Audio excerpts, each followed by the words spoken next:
যে নারী জিকিরের সাথে ঘর ঝাড়ু দেয় আল্লাহ পাক তাকে কাবা ঘর ঝাড়ু দেওয়ার সওয়াব দান করেন। ইসলামে এর সত্যতা কতটুকু?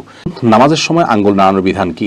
সৌদি আরব থেকে কখনো ছুটিতে বাংলাদেশে গেলে কি কসর নামাজ আদায় করতে হবে না? রাগ বেশি উঠলে কি রাগ কমানো যায়? আমি নামাজ পড়ি কিন্তু শয়তান আমাকে অতিরিক্ত খারাপ স্বপ্ন দেখায়, এ ব্যাপারে আমাকে কিছু পরামর্শ দিন।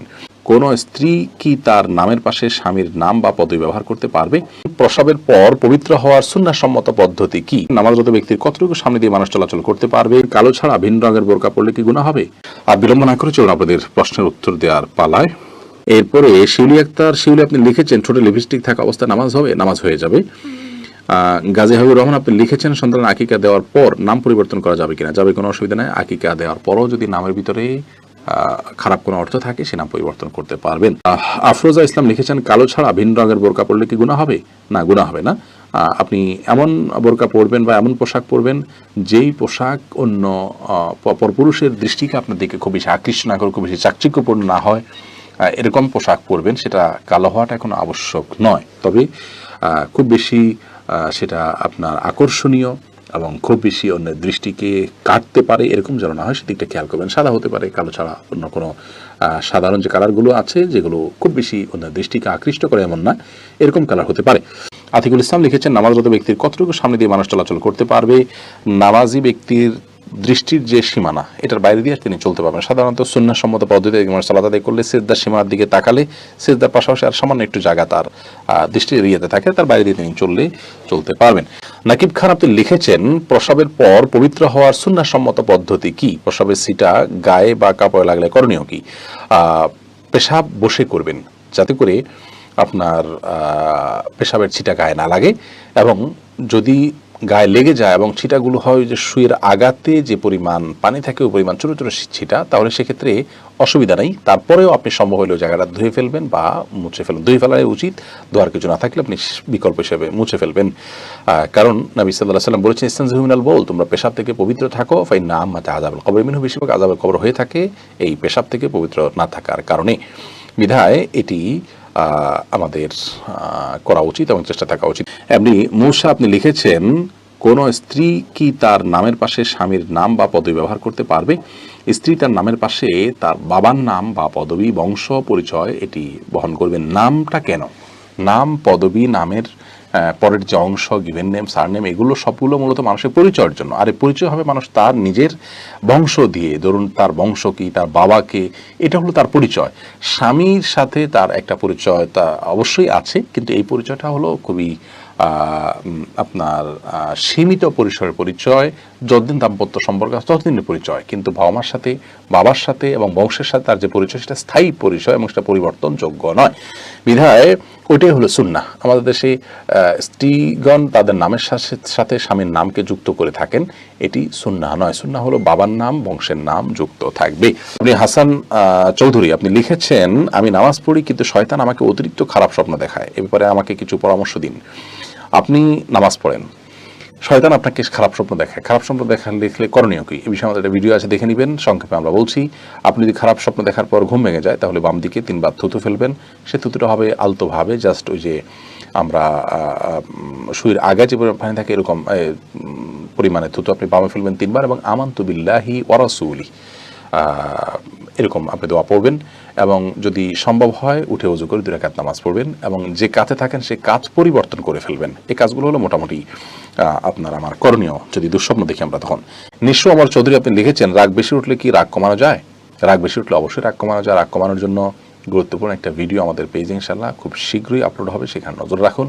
আমরা কোরআন হাদিসের আলোকে অনেকগুলো আমল সাজেস্ট করেছি এবং পরীক্ষিত আমল সাজেস্ট করেছি, যেগুলোর মাধ্যমে রাগ প্রশমিত করা যায়। শুধু একটি আমল কথা বলে রাখি, আউযু বিল্লাহি মিনাশ শাইতানির রাজিম পাঠ করলে রাগ কমে যায়। এটি যত বেশি পাঠ করবে, বিশেষ রাগের মুহূর্তে পাঠ করলে রাগ কমে যায়, এটি করবেন। ফাতেমাতুজ জোহরা আপনি লিখেছেন যে নারী জিকিরের সাথে ঘর ঝাড়ু দেয় আল্লাহ পাক তাকে কাবা ঘর ঝাড়ু দেওয়ার সওয়াব দান করেন। ইসলামে এর সত্যতা কতটুকু? বোন, এটি একান্তই একটি মন গড়া উক্তি, কারণ হাদিসে এরকম কোনো উক্তি আছে বলে আমাদের জানা নেই।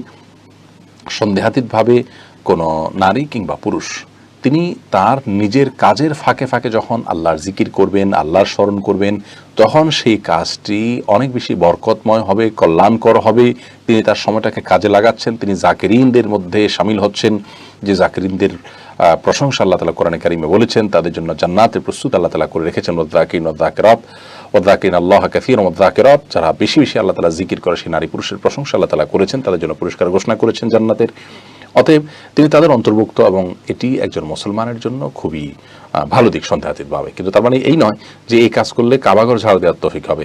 অনেক মহিলারাই ঘর ঝাড়ু দিতে দিতে তারা জিকির করেন, কই তারা তো কাবাঘর জীবনে একবারও ঝাড়ু দেওয়ার তৌফিক হয়নি। কাবাঘর ঝাড়ু দেওয়ার নির্দিষ্ট ব্যক্তি আছে, তার বাইরে পৃথিবীর বিভিন্ন প্রান্তের মানুষ তৌফিক পেয়েছে এরকম কোনো কথা আমাদের জানা নেই। অতএব এটি যে জাল হাদিস এবং হাদিসের নামে জালিয়াতি এবং মিথ্যা মন গড়া কথা, সেটি এখান থেকে পরিষ্কারভাবে বোঝা যায়। আমরা আসলে অনেক মন গড়া কথাবার্তা বানাই মানুষকে ভালো করবার জন্য।